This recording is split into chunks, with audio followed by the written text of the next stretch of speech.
Hello again. Today we are talking about bullying and cyberbullying, its similarities and differences. I would like to start by the definition of bullying. We have three important criteria to define bullying that are intentionality, imbalance of power, and repetition. Every bullying behavior must be intentional, must be repeated, aggressive acts that are repeated systematically, for instance, daily or weekly, and needs to have an imbalance of power. The bully may be older, taller, stronger, or with other bullies, and the victim may be smaller, younger, weaker, or alone. And another criterion that has been referred by some authors, it's familiarity. It refers to the fact that they are people who meet regularly, such as students in a class or a sport group, so they become familiar with the characteristics of each other and thus being able to identify easily some vulnerabilities in others. That means that bullying is a subcategory of aggressive behavior. Now, what types of bullying can we have? Verbal, physical, sexual, or social bullying. Any of these actions are only bullying if they are repeated, if there is an equality of power between the aggressor and the victim, and if there is intentionality.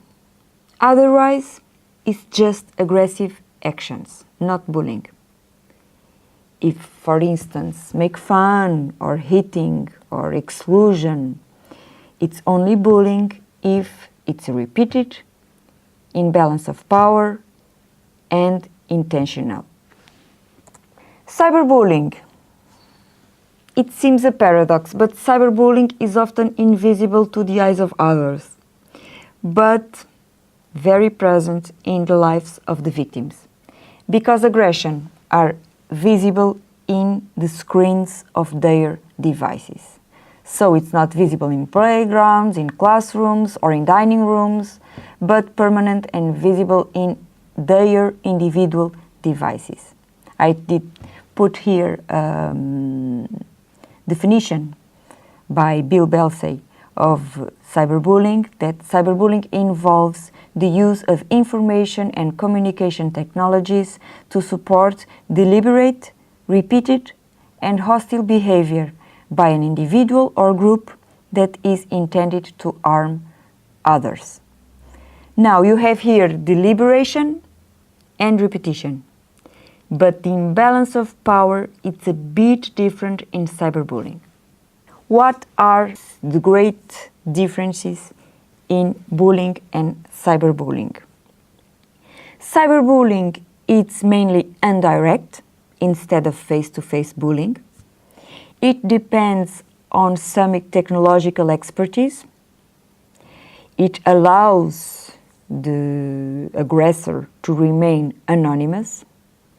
It is difficult to escape. There are no safe places like in school.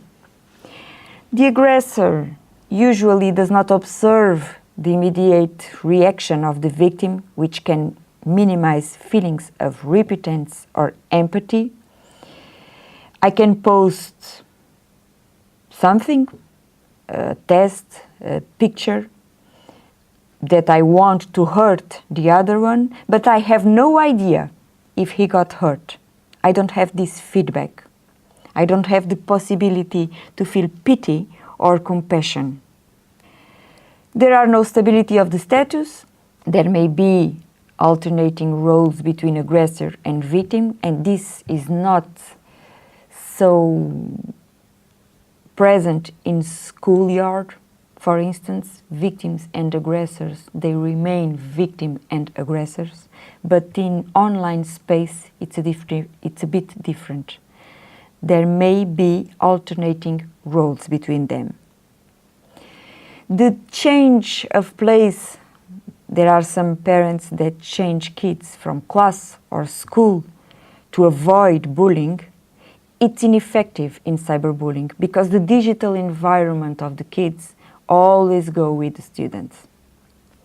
About the imbalance of power, the offender may be smaller or weaker than the victim, and this does not happen in bullying because they can be anonymous, so they can be weaker, smaller, isolated, and the aggressor can be the taller of the school, the oldest of the school, but even so they can be victimized in digital world.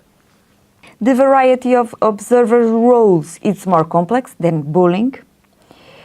Observers may choose to disseminate, may choose to block, to comment, to ignore, to report, or to aggravate actions.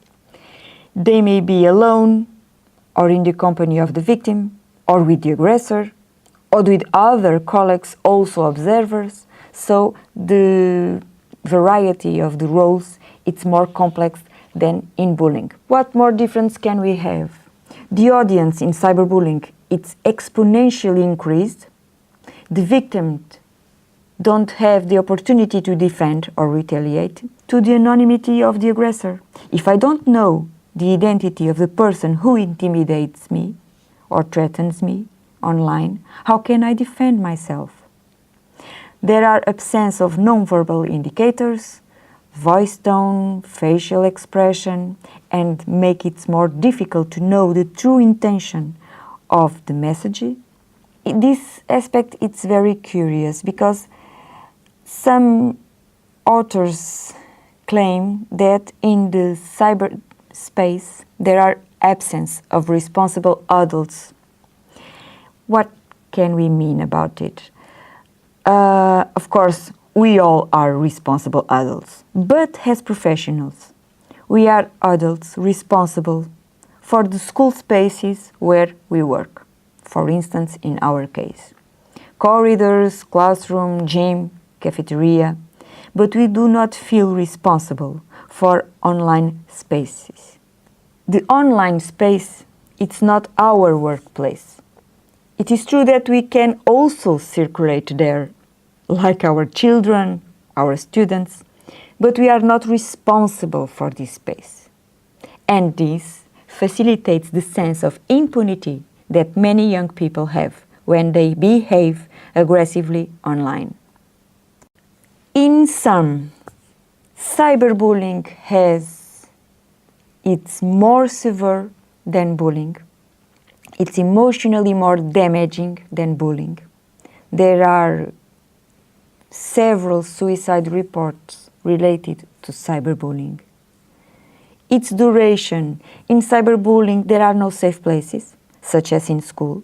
In school, I can hide in the library, I can stand next to an adult, I can integrate an activity and thereby escape the bully. But online, this generation, always on, it's available to be detected 24 hours a day, 7 days a week. There are no weekends or school holidays. And dissemination and persistence in cyberbullying comparatively to bullying.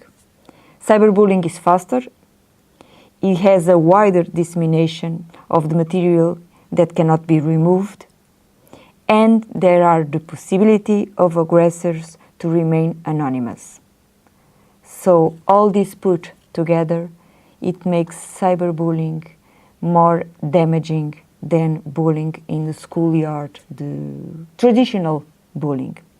You'll have several articles that can explain this topic and these differences between bullying and cyberbullying. So you are invited to explore them. Thank you.